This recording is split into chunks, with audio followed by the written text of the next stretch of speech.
Hello friends, कैसे आप सभी लोग। तो मैं आकाश कुमार स्वागत करता हूं आप सभी के अपने चैनल केयर वेल फार्मा में। तो आज की इस वीडियो में फाइनली हम बात करेंगे अपने फार्मास्यूटिकल क्वालिटी एश्योरेंस के बारे में। तो हम देख रहे थे अपनी बी फार्मेसी 6 सेमेस्टर और आज हम बात करने वाले हैं इसके यूनिट फर्स्ट के बारे में। तो अब अगर आपने इस क्वालिटी एश्योरेंस के इंपॉर्टेंट क्वेश्चन वाली वीडियो देखी होगी तो आपको पता होगा कि इसकी जो हमारी यूनिट फर्स्ट है वो हमारी काफ़ी ज़्यादा इंपॉर्टेंट है और उसमें से लगभग हमारा जो एग्जाम में है 20 मार्क्स या उससे भी ज़्यादा हमारे आने के चांस रहते हैं। और इसके अंदर जो भी इंपॉर्टेंट क्वेश्चन थे वो हमारे देखा जाए तो ऑलमोस्ट सारे ही हमारे बन जाते थे। और एक NABL वाला था जिसको आने के कम चांस थे, लेकिन ये भी कई बार आता था। तो देखा जाए 6 के 6 टॉपिक हमारे काफ़ी ज़्यादा इंपॉर्टेंट है। तो वैसे तो मैं आज की इस वीडियो में आपको कंप्लीट यूनिट देने वाला था, लेकिन फिर वो काफ़ी ज़्यादा लेंदी हो जाती क्योंकि देखा गया कि इसमें सारे के सारे टॉपिक ही इंपॉर्टेंट हैं और इक्वली लेंथ में, यानी कि ऐसा नहीं कि कोई 5-7 में, सभी के सभी 10 मार्क्स में भी काफ़ी बार आए हुए हैं। तो उसी के अकॉर्डिंग हम इन पूरी वीडियो को यहाँ पे कवर करेंगे। तो बेसिकली आज की इस वीडियो में हम बात करेंगे, अपना टॉपिक होगा पहला quality assurance and quality management concept के बारे में, जिसके अंदर आता है हमारा definition and concept of quality control. Then second आएगा definition and concept of quality assurance. Then third आएगा हमारा GMP के बारे में। तो ये पूरा का पूरा जो चैप्टर 1 है वो आज की इस वीडियो में कवर करेंगे और पहली वीडियो भी है तो आपको इंट्रोडक्शन वगैरह भी बताएंगे। तो बस पहली वीडियो में इतना ठीक है और बाकी ट्राई करेंगे फिर जितना हो सके उतना यहाँ पे कवर करने के लिए। तो इसको यहाँ पे स्टार्ट करेंगे, लेकिन उससे पहले हमें यहाँ पर समझना होगा कि आखिर जो हमारा ये सब्जेक्ट है फार्मास्यूटिकल क्वालिटी एश्योरेंस है, ये हमसे कहना क्या चाहता है और इसके अंदर हमको क्या क्या पढ़ना पड़ेगा। क्योंकि आपको पता है कि भाई इसकी भी डेफिनेशन कई बार आती है और आपको बेसिक तो पता ही होना चाहिए। तो देखो सिंपल अगर हम नाम से समझे, यहाँ पर हमारे 3 वर्ड आ रहे हैं। पहला हमारा आता है यहाँ पे फार्मास्यूटिकल, पी से आ गया। देन आता है क्वालिटी एंड थर्ड आता है हमारा एश्योरेंस। तो देखो क्वालिटी वर्ड को अगर हम यहाँ पर उठाएं तो क्वालिटी आप लोग जानते हैं, अगर सिंपल डिफाइन करें तो क्वालिटी अगर हम बोले कि मान लो ये पेंसिल हमारी काफ़ी क्वालिटी प्रूफ है, तो क्वालिटी का मतलब सिंपल है कि ऐसी चीज़ जिसमें कोई भी डिफेक्ट ना हो, उसमें जीरो डिफेक्ट हो, हमारा मतलब कोई भी उसमें खराबी वगैरह ना हो। और सबसे इम्पोर्टेंट चीज़ उसमें मतलब खामियां ना हो, जैसा हमको चाहिए वो चीज़ हमको वैसी बनी हुई मिले, तो वो हमारी क्वालिटी वाली हो जाती है। आप कुछ भी देखो, खाना हो गया, या आपने कई बार देखा होगा कि आप जैसे खोया वगैरह खरीदने जाते हो तो आप क्या कहते हो, कोई बढ़िया वाली दुकान से लो तो वो हमें प्योर खोया देते हैं। इसका मतलब क्या हो गया कि जैसे लोकल वाले मानते हैं पर ऐसा होता नहीं है, लोकल वाले क्या करते हैं, मिलावट कर देते हैं थोड़ी बहुत खोया वगैरह में और उसको सस्ता बेच देते हैं, तो उसको मानते हैं कि वो प्योर नहीं होगा। तो इसी तरह क्वालिटी आप समझ जाओ कि कोई भी ऐसी चीज़ जिसका स्टैंडर्ड बहुत हाई होगा और वो काफ़ी अच्छी, जैसे आप लोगों के लिए और हम सभी लोगों के लिए क्या है कि एप्पल के प्रोडक्ट काफ़ी हाई क्वालिटी हो गए, सैमसंग के हमारे कुछ प्रोडक्ट काफ़ी हाई क्वालिटी के हो गए, तो ये सब हमारा मानना होता है। तो इसी तरह क्वालिटी वर्ड से आप यहाँ मतलब समझ गए होंगे। अब क्वालिटी यहाँ पर बात क्या हो रही है, तो यहाँ पर जो पहला वर्ड हमारा लगा है वो लगा है फार्मास्यूटिकल के बारे में। तो सिंपल सी बात है कि यहाँ पर जो क्वालिटी की बात होगी वो हमारी होगी फार्मास्यूटिकल प्रोडक्ट के बारे में बात होगी। अब फार्मास्यूटिकल प्रोडक्ट हमारे कौन कौन से होते हैं, तो जैसे हमारा कोई भी हम दवा या मेडिसिन बनाने जा रहे हैं तो उसके लिए जो रॉ मटेरियल हो गया वो हमारा हो गया एक फार्मास्यूटिकल प्रोडक्ट के अंदर। फिर रॉ मटेरियल हो गया, फिर जो फाइनल प्रोडक्ट बन जाए वो हमारा हो गया पैकेजिंग मटेरियल हो गया, या जो हम प्रोसेसेस का यूज़ कर रहे हैं, कोई मेथड्स का हम यूज़ कर रहे हैं, जैसे मान लो टैबलेट और कैप्सूल इनको बनाने के लिए मेथड यूज़ कर रहे हैं, रोटरी डाई प्रोसेस यूज़ कर रहे हैं, उसके अंदर कोई इक्विपमेंट यूज़ कर रहे हैं, फिर जो प्रोसेस कर रहे हैं उनके लिए जो हम स्टाफ्स का यूज़ कर रहे हैं। तो जितने भी ये सारे की सारी चीज़ें हैं, इन सबको कंट्रोल कौन करता है, हमारा ये क्वालिटी एश्योरेंस के अंदर हम इसको कंट्रोल करते हैं और सारा कुछ हम चेक करते हैं। तो क्या क्या चीज़ें हमारी चेक होती है ये मैंने बता दिया। फार्मास्यूटिकल प्रोडक्ट, इसमें हमारे रॉ मटेरियल आते हैं, फाइनल प्रोडक्ट आते हैं, पैकेजिंग मटेरियल आते हैं, प्रोसेसेस आते हैं, मेथड्स आते हैं, इक्विपमेंट आते हैं, स्टाफ आते हैं, यानी कि जो भी कुछ हमारा सारा का सारा इस फार्मेसी के अंदर आ रहा है उन सबको हम इसमें करते हैं। ठीक है, उसके बाद बात करें यहाँ पर थर्ड वर्ड आता है एश्योरेंस। अब देखो यहाँ पर हम क्या करें, क्वालिटी को कंट्रोल करें, यानी कि जो भी चीज़ें हैं इन सबकी क्वालिटी को हम यहाँ पे कंट्रोल करके रख रहे हैं। अब एश्योरेंस वर्ड से अगर समझे तो एश्योरेंस का मतलब होता है एश्योर करना। एश्योर का अगर शुद्ध देसी भाषा बोले जाए तो बोल सकते हैं संतुष्ट, कुछ गलत मत समझना, संतुष्ट करना। तो संतुष्ट मतलब होता है सेटिस्फाई। अब सेटिस्फाई क्या, satisfy about the quality of pharmaceutical product, यानी कि इस फार्मास्यूटिकल क्वालिटी एश्योरेंस में सिंपल देखा जाए तो हम यहाँ पर क्या करते हैं कि जो भी हमारे फार्मास्यूटिकल प्रोडक्ट्स हैं उनकी जो क्वालिटी है उसको हम एश्योर करते हैं, उससे हम सेटिस्फाई होते हैं कि हाँ उसकी क्वालिटी हमारी एक नंबर है और जो हमको चाहिए, यानी कि हमको जैसे फार्मास्यूटिकल प्रोडक्ट चाहिए, जैसी कंपनी की डिमांड है, जैसी मार्केट की डिमांड है, उस तरह की क्वालिटी हमारी उन चीज़ों की है। अब जैसे करंटली देखा जाए आप लोग देखोगे कि कोई भी आप मान लो छोटी मोटी टैबलेट लेने जाओ तो अगर आप वो कोई बड़ी कंपनी, यानी कि मान लो जैसे सिप्ला जैसी कंपनी की लोगे तो वो चीज़ आपको मिलेगी 60 रुपये की, एक छोटा सा टैबलेट का पत्ता। और अगर आप कोई छोटी मोटी कंपनी की देखोगे तो वो आपको लगभग 30, यानी कि इतना 30 रुपये का फर्क मिल जाता है।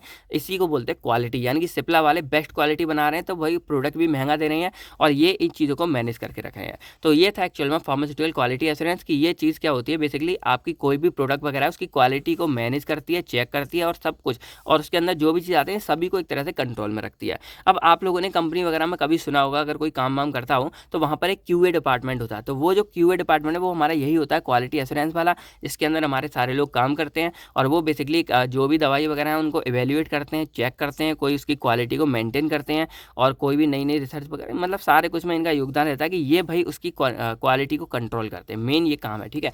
और एक और बात बता दूं कि जो भी हमारे यहाँ पर क्वेश्चन सब कुछ मिलने वाला है आपको, तो इन सब के अंदर आपको ये क्वालिटी वर्ड बहुत बार मिलने वाला है। और इवन देखा गया, अगर आपको मान लो किसी का आंसर नहीं आता तो आप वहाँ लिख दोगे कि to check the quality, to control the quality of product, आपका वो भी पार्ट सही हो जाएगा, क्योंकि यही एक्चुअल में पूरी की पूरी क्वालिटी एश्योरेंस में होने वाला है। तो आई होप कि आप लोग फार्मास्यूटिकल क्वालिटी एश्योरेंस को समझ गए होंगे, इसके अंदर क्या क्या पढ़ना है ये भी बातें आप समझ गए होंगे, सिलेबस वगैरह देख लेना। तो अब हमारा जो पहला इसमें टॉपिक आएगा वो आएगा quality assurance and quality management concept के बारे में। तो इसके अंदर बेसिकली पहले नंबर पर हम समझते हैं कि क्वालिटी हमारी क्या चीज़ होती है और क्या नहीं होगी। तो देखो सिंपल डिफाइन कर सकते हैं। आप क्वालिटी को कैसे डिफाइन करोगे? वैसे तो मन में बहुत बातें आती है, क्वालिटी, बेस्ट क्वालिटी, स्टैंडर्ड, ये चीज़, लेकिन अगर उसको डिफाइन करना हो तो बोल सकते हैं हम कि it is defined as the product with zero defect, यानी कि कोई ऐसा हमारा प्रोडक्ट है जिसके अंदर कोई भी डिफेक्ट नहीं है। एंड सेकंड नंबर पे आता है कि वो प्रोडक्ट जो हो वो कस्टमर को सेटिस्फाई कर सके। अब इसको चलो एग्जांपल से समझो। लेट करो एक ये छोटा सा हमारा क्या है, कछुआ है। कछुआ आप जानते होगे, ये वैसे ही है आर्टिफिशियल। तो अगर आपको यहाँ पर ये देखने में अच्छा लग रहा हो और आप इसके अंदर अगर कोई भी कमी नहीं निकाल पा रहे हो, मतलब कोई भी डिफेक्ट नहीं निकाल पा रहे हो, तो हम कहेंगे कि भाई इसकी क्वालिटी क्या है, एक नंबर है। अब कमी क्या निकालोगे? एक तो ये हमारा कांच का बना हुआ है एकदम, और देखने में अच्छा लग रहा है, सुंदर लग रहा है, तो ये हमारा क्या है, जीरो डिफेक्ट है इसके अंदर। तो हम बोल सकते हैं कि भाई इसकी क्वालिटी क्या है, काफ़ी ज़्यादा अच्छी है। और सेकंड जो सबसे इंपॉर्टेंट है वो है कि product that meets the customer satisfaction, यानी कि अगर आप कस्टमर हो मान लो और आप मुझसे ये खरीदने आए हो, तो अगर आप इसको देखकर सेटिस्फाई हो, आप कह रहे हो भाई बहुत अच्छा, लड़कियां तो कहेंगी वाह कितना अच्छा है, लड़के वगैरह कभी निकाल सकते हैं, वो तो वही होता ही है। तो यहाँ पर अगर आप इससे सेटिस्फाई हो रखे हो तो भाई आप कहोगे कि हाँ इसकी क्वालिटी का एकदम बेस्ट नंबर है। तो यही होता है हमारा क्वालिटी को हम इस तरह डिफाइन कर सकते हैं कि कोई भी हमारी ऐसी चीज़ है जिसमें जीरो डिफेक्ट हो, यानी कि कोई खराबी ना हो, और वो हमारे कस्टमर को सेटिस्फाई करे, वही चीज़ हमारी उसकी क्वालिटी को हम इसी तरह मतलब डिफाइन कर सकते हैं। और अगर बोल सकते हैं कि इस क्वालिटी वर्ड को हम उसकी डिग्री ऑफ एक्सीलेंस से भी मतलब रेफर कर सकते हैं, यानी कि कोई भी चीज़ है हमारी तो वो कितना डिग्री एक्सीलेंस है, यानी कि कितना अच्छा कितना बेहतर वो एक्सीलेंट प्रोडक्ट है, उस पर भी हम इसकी डिग्री मतलब क्वालिटी को डिफाइन कर सकते हैं। तो इसी तरह हम डिफाइन करते हैं इस पूरे के पूरे क्वालिटी वर्ड को। और कमी निकालने वाले तो आपको पता है कैसे भी निकाल देंगे, वो इसमें भी निकाल देंगे कि ये ऐसा क्यों है, इसमें लाइटनिंग लगी होती काफ़ी अच्छा होता तो हम इसको ले लेते, तो वगैरह वो चलता रहता है। तो क्वालिटी आप यहाँ पर समझ गए होंगे। अब हमारा यहाँ पर सेकंड चीज़ आती है यहाँ पर क्वालिटी के बाद, जो हमारा पहला आता है सिलेबस के according, definition and concept of quality control. और ये मैंने इंपॉर्टेंट क्वेश्चन में भी लिखा हुआ, अगर आप एक नज़र देखोगे तो यहाँ पर जो पहला टॉपिक हमारा ये, तो इसका इंपॉर्टेंट बनता है कि राइट अ नोट ऑन, देखो मैं करा रहा हूँ इंपॉर्टेंट क्वेश्चन के अकॉर्डिंग, लेकिन जो सिलेबस में रिदम बनी है, यानी कि पहले टॉपिक ये है तो मैं पहले उसी टॉपिक को कराऊंगा, जिससे आपका वो नहीं बिगड़े, फ्लो नहीं बिगड़े। तो यहाँ पे पहला है कि right a note on concept of quality control, फिर क्वालिटी एश्योरेंस, फिर देन GMP। तो इन तीनों के ऊपर यहाँ पे बातें करने वाली है। और एक और क्वेश्चन बनता है कि difference between quality control and assurance, तो इसको आप बना लेना, मैं दोनों के बारे में यहाँ पे आपको बता दूंगा। तो पहले नंबर पर समझते हैं हम definition and concept of quality control के बारे में। तो देखो सिंपल बात है, क्वालिटी आप समझ गए क्या चीज़ होती है, हमको क्वालिटी कंट्रोल समझना है, जिसको हम यहाँ पर QC बोलते हैं। सिंपल सी बात है। चलिए तो अगर हम इसको डिफाइन करें, आप लोग खुद सोचो आप कैसे डिफाइन कर सकते हो। देखा जाए तो ये पूरी क्वालिटी एश्योरेंस में क्या है कि बेसिकली आपको सारी की सारी बातें थ्योरिकल हैं, आपको ऊपर से दिमाग में बस पता होना चाहिए क्या है, और आप उसको भर भर कर लिख के आ सकते हो। और आप देखा गया वैसे भी मतलब कोई भी क्वेश्चन आप खाली मत छोड़ के आओ, बस क्वालिटी क्वालिटी करके पूरा कंसेप्ट भर के आ जाओ और आपको काफ़ी अच्छे मार्क्स उसके अंदर मिल जाएंगे। तो क्वालिटी कंट्रोल की बात करें सिंपल, तो it is the process to ensure the identity and purity of a pharmaceutical product, यानी कि कोई भी हमारा जो फार्मास्यूटिकल का प्रोडक्ट है, बस हमको क्या करना है, उसकी आइडेंटिफाई को एक बार इंश्योर करना है और उसकी प्योरिटी को एक बार इंश्योर करना है। तो यही हमारा एक्चुअल में कहलाएगा सिंपल सा क्वालिटी कंट्रोल, कि कोई भी हमारा मान लो प्रोडक्ट है, ये प्रोडक्ट है, तो हमने क्या किया कि इसकी पहले हमने आइडेंटिटी एकदम क्लियर रखी। फार्मास्यूटिकल की बात हो रही तो उसी का एग्जांपल रखेंगे। तो लेट करो ये हमारा एक प्रोडक्ट है विटामिन ई के यहाँ पे कैप्सूल्स है हमारे, सिंपल सी बात है। तो हमको पहले नंबर पे इसकी आइडेंटिटी को एकदम मतलब इंश्योर करना है कि हाँ ये हमारे विटामिन ई के ही कैप्सूल हैं। सेकंड नंबर पे इसकी प्योरिटी को हमें क्या करना है, इंश्योर करके रखना है। तो ये दोनों चीज़ों को हम संभालते जाएंगे और हमारी जो क्वालिटी है इसकी वो हमारी यहाँ पर क्या रहेगी, कंट्रोल, कि ये हमारा प्योर हो। प्योरिटी कंट्रोल करने के लिए हमारी बहुत चीज़ें हो गई कि भाई कोई चीज़ मिलावट ना हो, बनाते टाइम ध्यान रखना है, और वो सब बातें आपको बताइए कि कैसे करते हैं क्या नहीं करते हैं। बाकी क्वालिटी कंट्रोल करने के लिए हमारे जो कुछ टेस्ट होते हैं वो फार्मास्यूटिकल प्रोडक्ट में हम उसके केमिकल टेस्ट भी परफॉर्म कर सकते हैं, फिजिकल भी, और सम टाइम हम माइक्रोबायोलॉजिकल इवैल्यूएशन या टेस्ट भी कर सकते हैं उसको एकदम क्वालिटी को कंट्रोल करने के लिए। उसके बाद एक हमारी संस्था होती है ISO 9000। अब ये क्या होती है, कैसे, वो हमारे वैसे आगे टॉपिक आएगा, बस इतना समझ लो कि अगर किसी भी कंपनी के ऊपर इस ISO 9000 का थप्पा लग जाता है, मोहर लग जाती है, तो ये एकदम स्टैंडर्डाइज हो जाता है कि हाँ वो कंपनी हमारी एकदम प्योर है और वो कंपनी हमारे क्वालिटी प्रूफ का मतलब क्वालिटी वाले चीज़ों को परफॉर्म करती है, बनाती है। तो एक तरह से कह सकते हैं कि ये सर्टिफिकेट है जो हमारा इंटरनेशनली मिल जाता है हमारी कंपनी को, और इसके लगने के बाद हमारी कंपनी एकदम क्या हो जाएगी, वेरीफाइड हो जाती है। जैसे देखा होगा यूट्यूब पर, इंस्टाग्राम पे इस तरह का बैज लग के आता है, तो ये बैज लग जाता है तो एकदम खुशी होती है कि हाँ अब भाई चैनल ये वेरीफाई है। उसी तरह इसके बाद क्या हो जाती है, चीज़ें हमारी वेरीफाई हो जाती है कंपनी, और कोई भी जो इस पर है आंखें बंद करके भरोसा कर सकते हैं कि हाँ ये कंपनी अच्छी होगी, क्योंकि भाई इस पर क्या लगा है, ये वाला पैच लगा हुआ है। तो इस तरह अकॉर्डिंग टू ISO 9000 के अकॉर्डिंग हमारी जो क्वालिटी कंट्रोल है उसको हम डिफाइन कर सकते हैं कि it is a part of quality management system.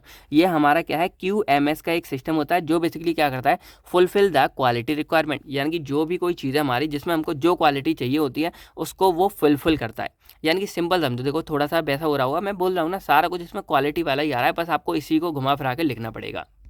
तो इसको ऐसे समझो, सबसे पहले समझो कि क्वालिटी मैनेजमेंट सिस्टम क्या होता है। तो देखो सिंपल सी बात है, कोई भी हमारी कंपनी वगैरह होती है वहाँ पर एक ऐसा पूरा सिस्टम पाया जाता है क्वालिटी मैनेजमेंट सिस्टम, जो बेसिकली QA के अंदर ही हमारा आ जाता है। अब क्वालिटी मैनेजमेंट सिस्टम नाम से समझो, ये हमारा क्या कर रहा है, कोई भी क्वालिटी, ये तो किसी चीज़ की हमको क्वालिटी वगैरह करनी है तो उसको हम मैनेज करते हैं। मैनेज करने वाला पूरा एक सिस्टम होता है। मान लो 4-5 लोग की हमारी एक टीम हो गई, और जो क्या करे, कोई भी प्रोडक्ट हमारा बनाया जा रहा है, कुछ भी हो रहा है, तो उसको एकदम एनालाइज कर रही है स्टार्टिंग से लेकर एंड तक, और उसकी जो भी क्वालिटी हम जितनी अच्छी कर सकें, बेहतर कर सकें, मैनेज कर सकें, खराब होने से बचा सकें, वो सारे के सारे हमारे काम कर रही है कौन, क्वालिटी मैनेजमेंट सिस्टम।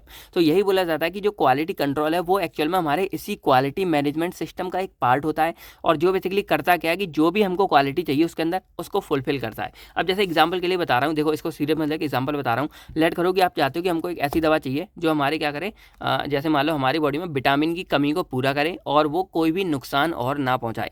तो उसके लिए आपको क्या चाहिए, ये आपको उसके अंदर की क्वालिटी, उसके अंदर की खूबियाँ चाहिए। खूबियाँ मतलब ऐसी चाहिए आपको दवा जो आपको बेसिकली क्या करे, विटामिन E की कमी को पूरा करे। तो उस कमी को पूरा करने के लिए हम क्या करें, क्वालिटी कंट्रोल हमारी एक ऐसी संस्था है जो बेसिकली इसको पूरा कर रही है, और इसके अंदर भरपूर क्वालिटी को फुलफिल यानी कि भर रही है। जो हमको चाहिए एक्चुअल में वो क्वालिटी इसके अंदर भरी जा रही है, जिससे हम क्या करें, इस टैबलेट को खाएंगे और हमको अच्छा सा असर होगा। तो बस यही है सिंपल कि फुलफिलिंग द क्वालिटी रिक्वायरमेंट, जो जो क्वालिटी हमको चाहिए इसके अंदर वो क्वालिटी हमारी यहाँ पर भरी जा रही है। और अगर आपको एक देसी एग्जांपल चाहिए तो बात करो कि कोई भी एक क्लासरूम है हमारी, वहाँ पर आपको एक CR यानी कि क्लासरूम यानी कि मॉनिटर को चुनना है। तो उसके लिए मान लो टीचर को क्या शर्त दी गई है कि वो मॉनिटर कैसा हो, भाई फ्रेंडली हो, सबके साथ बात कर सके, और ज़रूरत आने पर सीरियस भी हो सके, बच्चों को चुप करा सके, सबकी हेल्थ भी कर सके। तो ये सब एक तरह से उसकी क्वालिटी ढूंढी जा रही है। तो वो सब क्वालिटी ढूंढने के बाद वहाँ पर ऐसा मॉनिटर खड़ा किया जा रहा है। तो उसी है कि उस मॉनिटर में ऐसी सारी क्वालिटी को फुलफिल किया गया। तो ये सब फुलफिल करने का काम किसने किया, आपके क्वालिटी कंट्रोल ने। और यहाँ पर एक्चुअल में एग्जाम्पल में कौन काम करेगा इसकी तरह, जो आपके टीचर होंगे वो करेंगे। तो ये हमारा होता है एक्चुअल में ISO 9000 के अकॉर्डिंग। तो अगर आता है कभी तो आप इस डेफिनेशन को भी लिख के आ जाना, और अगर कभी आपका क्वालिटी मैनेजमेंट सिस्टम के ऊपर क्वेश्चन आ जाता है अंदर से बन के, तो आप इसके बारे में भी लिख कर आ सकते हो। ठीक है, तो 2 नंबर में डेफिनेशन आपकी किसी की भी आ सकती है, आप तैयार रहना। उसके बाद बात करें अगर, तो यहाँ पर जो हमारा क्वालिटी कंट्रोल है इसको हम ऐसे भी डिफाइन कर सकते हैं कि ये हमारा एक GMP का पार्ट है। अब GMP क्या है, गुड मैन्युफैक्चरिंग प्रैक्टिस है। देखो अभी मैं आपको ये सारा कुछ इसलिए समझा रहा हूँ क्योंकि नेक्स्ट आप जो पढ़ोगे ना QA की डेफिनेशन ये सबकी, उन सब में भी यही सब चीज़ें आएंगी, तो आपको दोबारा ये समझाने की जरूरत नहीं पड़ेगी। तो GMP हमारा होता है गुड मैन्युफैक्चरिंग प्रैक्टिसेस। तो इसके अंदर क्या है, जो मैंने आपको बताया कि हमारे इसके अंदर क्या होता है, रॉ मटेरियल से हमारा फाइनल प्रोडक्ट तक बनने का पूरा सफर होता है, फार्मास्यूटिकल प्रोडक्ट बनते हैं। तो ये सब जो हमारे बनते हैं वो बनते हैं GMP के अंदर। और अगर आपको याद हो ज्यूरिस के अंदर भी आपने पढ़ा था गुड मैन्युफैक्चरिंग प्रैक्टिसेस, यानी कि नाम से समझो, गुड मतलब अच्छी, मैन्युफैक्चरिंग यानी कि बनाने की, और प्रैक्टिसेस मतलब जो भी हम बना रहे हैं, प्रोसेस जो भी हमारी यानी प्रोसीजर जो भी हो रहा है वो सारी चीज़ें हमारी प्रैक्टिस के अंदर आ जाती है। तो वही है कि यहाँ पर ये GMP का ही हिस्सा है, यानी कि GMP जो हम चीज़ें बना रहे हैं उसी का एक हिस्सा है, जो बेसिकली क्या कर रहा है हमारा कि हम इस क्वालिटी कंट्रोल के अंदर सैम्पलिंग कर रहे हैं, स्पेसिफिकेशन जो भी हमारे जैसी चीज़ें वो टेस्टिंग कर रहे हैं, जो मैंने आपको अभी बताया, केमिकल, फिजिकल और माइक्रोबायोलॉजिकल टेस्टिंग वगैरह करते हैं। फिर डॉक्यूमेंटेशन जो भी हमारी चीज़ें हो रही हैं उसको एक तरह से रिकॉर्ड बना के रख रहे हैं, और उसके बाद कोई भी प्रोसीजर वगैरह उसको हम रिलीज़, यानी कि पहले हम सारा कुछ चेक करेंगे और उसके बाद हम उस प्रोसीजर यानी कि जिसके द्वारा वो चीज़ हमारी बननी है उसको हम रिलीज़ करेंगे, और वो प्रोसीजर हमारा फाइनली एक ऐसा प्रोडक्ट बनाएगा जो हम वेरीफाई करेंगे उसकी क्वालिटी को। असरटेनिंग ये हमारा एक वर्ड है जिसका मतलब है टू वेरीफाई इट्स क्वालिटी। यानी कि सिंपल ये बोला गया है कि आप कोई भी प्रोडक्ट बना रहे हो तो उससे पहले आपकी उसको सैम्पलिंग टेस्टिंग, डॉक्यूमेंटेशन, ये सारा काम करना पड़ेगा। और फाइनली उस प्रोडक्ट को बनाने से पहले आपको उसकी क्वालिटी को वेरीफाई करना पड़ेगा कि हाँ वो एक नंबर की चीज़ है कि नहीं है। और जब वो एक नंबर हमारे हो जाए, यानी कि क्वालिटी एक नंबर हो जाए, उसके बाद आप उसको क्या कर सकते हो, GMP मतलब डाल के और उसकी चीज़ों को आप हाथ बना सकते हो। तो बस सिंपल इतना सा होता है क्वालिटी कंट्रोल का मतलब। ऑब्जेक्टिव समझते हैं, थोड़ा आपका और क्लियर हो जाएगा कि ये हमारा जो है ये बनाया गया था किसी भी चीज़ की डिज़ायर्ड क्वालिटी स्टैंडर्ड मेंटेन करने के लिए, यानी कि to stabilise desired quality standard जो भी हमारी है वो, और ऐसी जो हमारी क्या करे कस्टमर और कंज्यूमर दोनों की एक्सेप्टेबिलिटी को फुलफिल कर सके। कस्टमर जो उनका यूज़ करने वाले हैं, और कंज्यूमर आपको बताइए कंज्यूमर भी हमारे एक तरह से वही होगा जो उनका यूज़ करने वाले एक तरह से वही। उसके बाद यहाँ बात की गई टू डिस्कवर और फाइंड फ्लॉ, यानी कि ये हमारा जो इसका मेन ऑब्जेक्टिव होता है क्वालिटी कंट्रोल का, कि कोई भी अगर कमी है हमारी किस प्रोडक्ट के अंदर तो उस कमी को फाइंड आउट करते हैं और उसके बाद उसको ठीक करने का भी काम है हमारा। उसके बाद कोई वेरिएशन हो गया, कोई चेंजेस अगर हो रहा है तो उसको भी हम यहाँ चेक करेंगे, रॉ मटेरियल के अंदर होता है या मैन्युफैक्चरिंग प्रोसेस के अंदर होता है। तो कमियाँ, बदलाव, इन सब चीज़ों को क्या करता है ये ढूंढता है।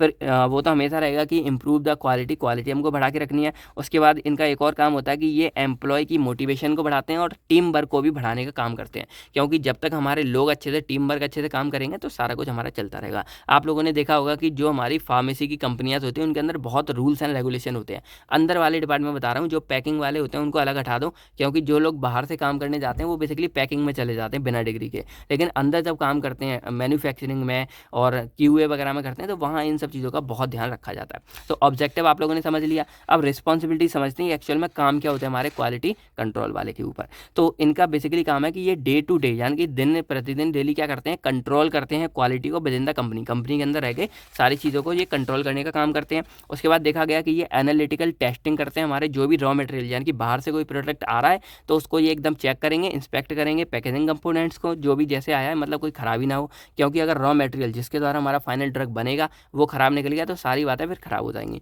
उसके बाद ये सिलेक्ट करते हैं क्वालिफाई वेंडर्स को। वेंडर्स हमारे वो जो मतलब रॉ मटेरियल हम जिनसे खरीद रहे हैं ना, उनको भी ये वेरीफाई करते हैं कि वो ठीक है या नहीं है। उसके बाद ये QC वाले क्या करते हैं, इंस्पेक्ट करते हैं एनवायरमेंटल एरिया को, यानी कि जो भी जहाँ पे हम मैन्युफैक्चरिंग करने वाले हैं वो जगह हमारी ठीक है कि नहीं है। और उसके बाद ये फाइनली जो फिनिश्ड प्रोडक्ट होता है उसको भी चेक करने का काम करते हैं। तो ये कुछ हमारी चीज़ें थी जो हमारे QC वाले यहाँ पे करते हैं, ठीक है। तो अब हम सेकंड अपना समझते हैं definition and concept of quality assurance के बारे में। तो क्वालिटी कंट्रोल के बारे में आप समझ गए, अब समझेंगे हम क्वालिटी एश्योरेंस के बारे में। तो पहले अगर हम इसको डिफाइन करें तो सिंपल बोल सकते हैं, देखो अब तक आपको जो पहले आपने पढ़ा ना क्वालिटी कंट्रोल, उसी के बेस पर आपको क्वालिटी एश्योरेंस भी समझना पड़ेगा। तो इसमें बेसिकली क्या कर रहे हैं कि it is a process to assure the quality of any manufactured product.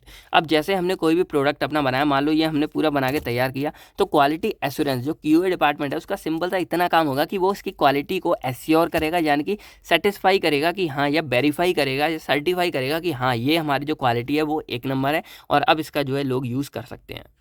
तो यही है बेसिकली क्वालिटी एश्योरेंस का, कि क्वालिटी कंट्रोल क्या कर रहा था, वो हमारे क्या कर रहा था, इन सब चीज़ों को एक तरह से कंट्रोल करने का काम कर रहा है। लेकिन जब हमारा क्वालिटी एश्योरेंस QA वाला डिपार्टमेंट आ रहा है, वो इसको एक तरह से सेटिस्फाई करेगा कि हाँ जो क्वालिटी कंट्रोल ने काम किया, यानी कि उसने जो क्वालिटी को कंट्रोल किया, हम उससे सेटिस्फाई हैं या नहीं है, वो क्वालिटी उसने अच्छी खासी कंट्रोल की है कि नहीं है। बस एक तरह से चेकिंग का काम हमारा इसका होता है। यानी कि देखा गया कि QC जो हमारा है वो क्या कर रहा है, कंट्रोल एंड मैनेज कर रहा है, यानी कि क्वालिटी को कंट्रोल कर रहा है। लेकिन जो QC है वो हमारा चेक कर रहा है और एश्योर यानी कि सेटिस्फाई हो रहा है कि उसकी जो क्वालिटी है वो उसने चेक की, क्वालिटी जो बनाई गई है वो हमारी अच्छी है या नहीं है। इतना सा हमारा क्वालिटी एश्योरेंस का काम होता है।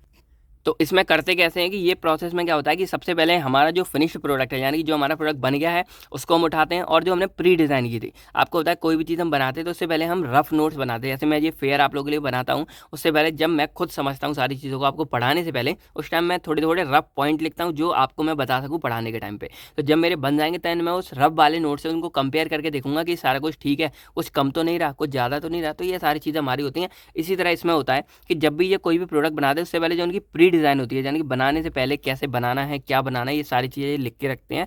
उन सब प्री डिज़ाइन से क्या करते हैं, जो फाइनल प्रोडक्ट है, फिनिश प्रोडक्ट है, उसके साथ उसको कंपेयर करते हैं और उसके बाद चेक करते हैं उसकी क्वालिटी की जैसा हम चाह रहे थे वैसा बना है या नहीं बना। ये सिंपल सी बात है। अब जैसे मूवीज़ में देख लो, स्क्रिप्ट वगैरह लोग पहले से लिखते हैं, उसके बाद मूवी बन जाती है, दैन वो कंपेयर करेंगे कि जैसी स्क्रिप्ट सोची थी, जैसी मूवी सोची वैसी बनी है या नहीं, उससे अच्छी बनी हो, उससे ख़राब ना बनी हो। तो ये बेसिकली हो गया क्वालिटी एश्योरेंस का काम। उसके बाद देखा गया तो ये हमारा एक इंपॉर्टेंट स्टेप है जो बेसिकली सेटिस्फैक्शन के लिए होता है क्वालिटी की, कि हाँ आप क्वालिटी एक नंबर है।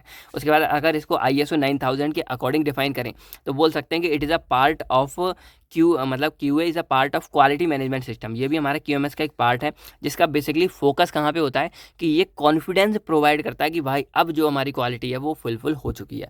यानी कि अगर आप यहाँ पर नोट करोगे तो जो ISO था इसके अकॉर्डिंग, सॉरी ISO 9000 के अकॉर्डिंग जो QC था वो हमारा फुलफिल कर रहा था। यानी कि जो भी हमको क्वालिटी चाहिए उसको ये फुलफिल कर रहा था, भरने का काम कर रहा था। लेकिन जो हमारा Q है वो हमको कॉन्फिडेंस प्रोवाइड कर रहा है कि हाँ भाई जो क्वालिटी आपको भरनी थी वो हमारी भर चुकी हैं। यहाँ पे फुलफिलिंग हो रहा था, देखो कंटिन्यूस टेंस है फुलफिलिंग, और यहाँ पे हमारा फुलफिल्ड है, यानी कि वो काम हमारा हो चुका है। तो बस इतना सा है QA कि ये हमारा पार्ट है क्वालिटी मैनेजमेंट सिस्टम का, जो बेसिकली इतना कॉन्फिडेंस प्रोवाइड करता है कि जो हमको क्वालिटी चाहिए वो हमारी फुलफिल हो चुकी है। ठीक है, उसके बाद देखा जाए क्वालिटी कंट्रोल, ये हमारा कंट्रोल मैनेज करता है और ये हमारा चेक एंड एश्योर करता है। उसके बाद अब इसके हम ऑब्जेक्टिव की बात करें तो वही है कि ये एफिशिएंसी ऑफ प्रोडक्ट को बढ़ाता है, हमारा जो भी हमारी प्रोडक्ट है उसकी एफिकेसी या यूज़ वगैरह सारी चीज़ों को बढ़ाता है।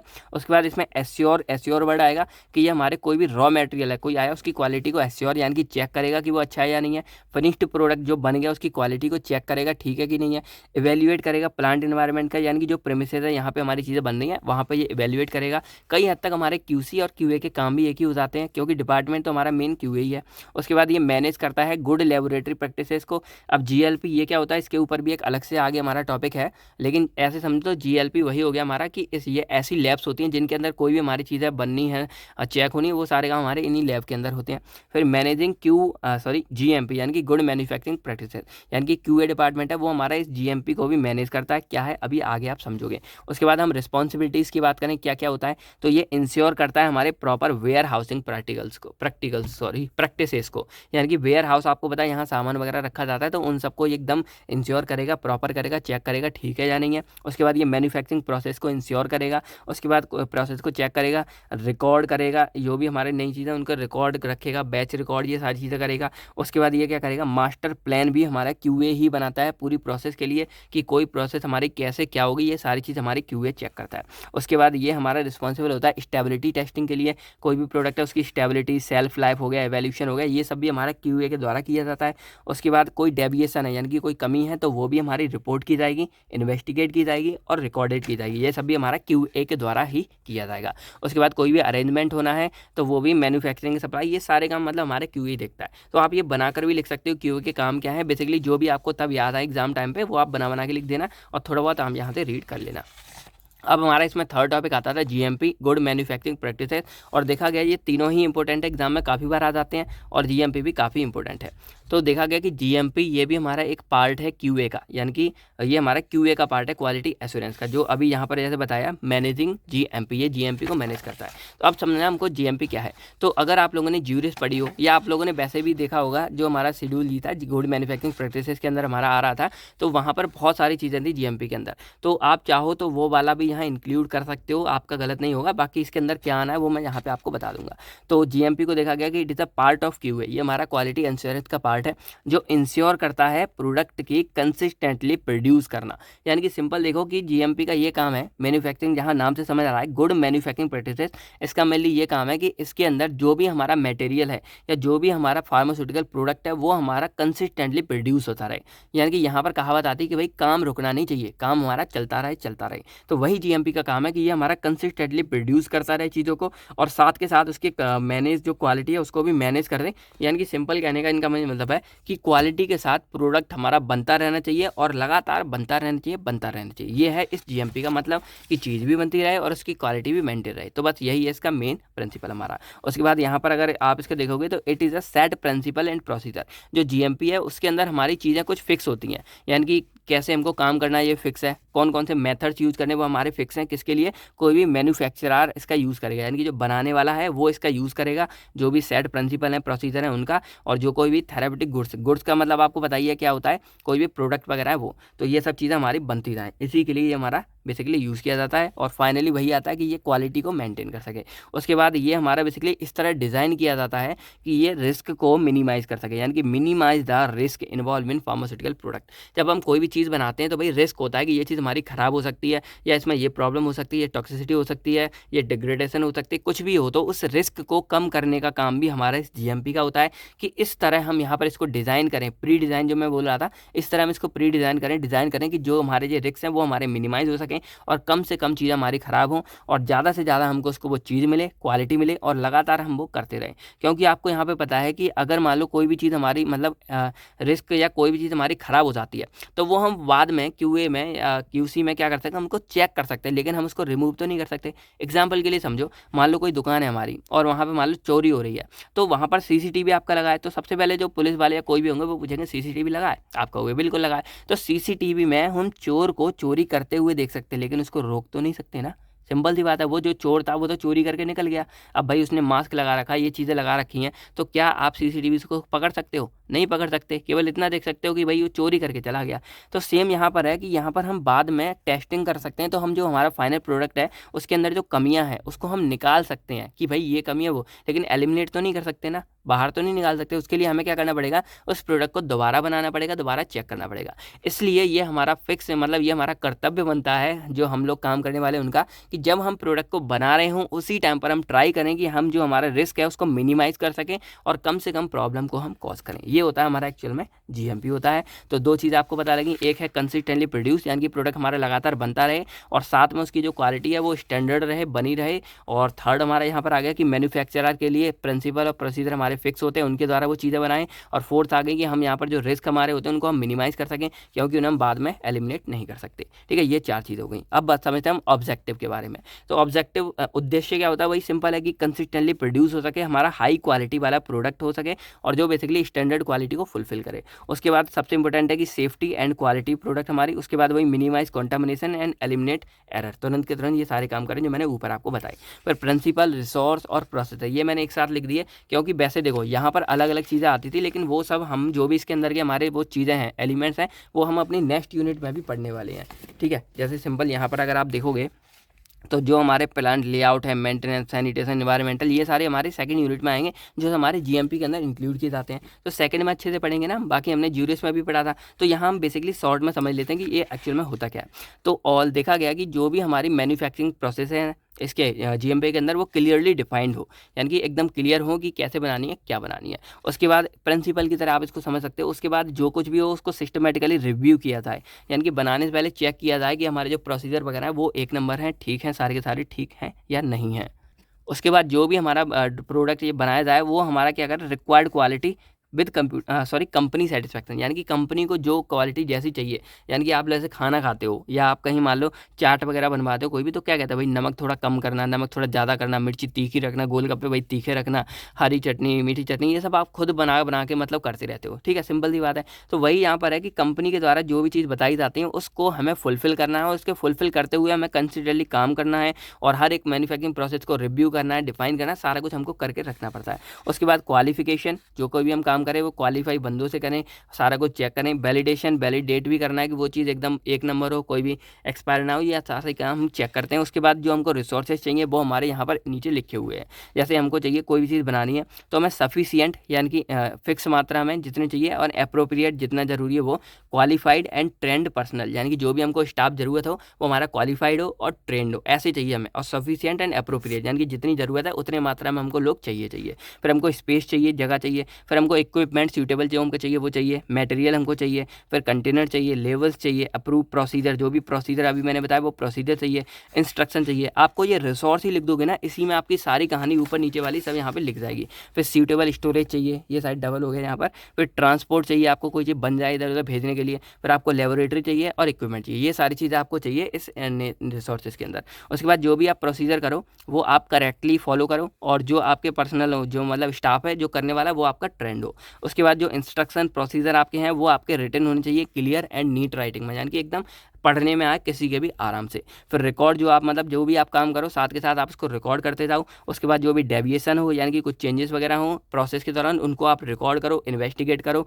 कि कहाँ पर कमी हुई, जिससे आप उसको दोबारा में ठीक कर सको। ठीक है, जैसे मान लो कोई काम करो यहाँ कोई कमी निकल आई तो आप उसको चेक करो क्यों निकली, और जो भी कमी है उसको यहाँ पे आप दोबारा फिक्स करो, देन आप अगेन उसको काम करो। उसके बाद आपको स्टोरेज प्रॉपर चाहिए, डिस्ट्रीब्यूशन प्रॉपर चाहिए, जिससे आपके जो भी रिस्क हो वो कम हो सके। उसके बाद वहाँ पर एक सिस्टम भी होता है जो बेसिकली क्या करता है, वो रिकॉल कराता है किसी भी बैच को, सेल एंड सप्लाई के बारे में कैसे क्या करना है सारा चेक करता है। उसके बाद एक और चीज़ है कि जब आपका प्रोडक्ट बनने के बाद मार्केट में पहुंच जाए तो मार्केट से अगर कोई कंप्लेंट आती है तो उस कंप्लेंट को भी एग्जामिन किया जाए क्या हुई, फिर जो क्वालिटी में डिफेक्ट हुआ वो उसके पीछे का रीज़न पता लगाया जाए, उसको इन्वेस्टिगेट किया जाए और बाद में उसको ओवरकम किया जाए। तो ये भी होता है कि आपको केवल बनाने तक ना नहीं, बनाने के बाद की भी जो प्रोसेस है उसको भी आप एक बार चेक करके सारा कुछ करोगे। तो यही था बेसिकली हमारे इसी GMP के बारे में, गुड मैन्युफैक्चरिंग प्रैक्टिस के बारे में। तो यहाँ पर हमने 3 टॉपिक अपने कवर कर लिए हैं, quality control, quality assurance and GMP। तो आई होप आप लोगों को ये वीडियो समझ आ गई होगी। पहला टॉपिक हमारा कंप्लीट हो गया। अब आपको वीडियो कैसी लगी कमेंट करके हमें जरूर बताइएगा। बाकी किस तरह आपको पढ़ाया जा रहा है, सब ठीक है या नहीं है। बाकी अगर आपको ठीक लगे तो स्क्रीन रिकॉर्ड करके भी हम इस वाले टॉपिक को पढ़ा सकते हैं, थोड़ा जल्दी हो जाएगा। बट आप ही लोगों ने बोला वो उसमें थोड़ा मतलब कम मज़ा नहीं आ रहा, समझ में नहीं आ रहा, इसलिए इस तरह आपको बनाए जा रहे हैं, तो थोड़ा सा टाइम आपको लग जाएगा। बाकी जो भी हमारे नेक्स्ट टॉपिक है इनकी वीडियो आपको बहुत बहुत जल्द मिलने वाली है, क्योंकि लगभग सारा कुछ तैयार हो रहा है, तो टीकी हुआ इन सब की चीज़ें आपको मिलने वाली है। ठीक है, चलिए तो मिलते हैं आपसे बहुत जल्द नेक्स्ट वीडियो में। तो मैं thank you, take care and आप सभी लोग अपना और अपनी फैमिली का ख्याल रखेगा। बाय बाय दोस्तों, जय हिंद दोस्तों।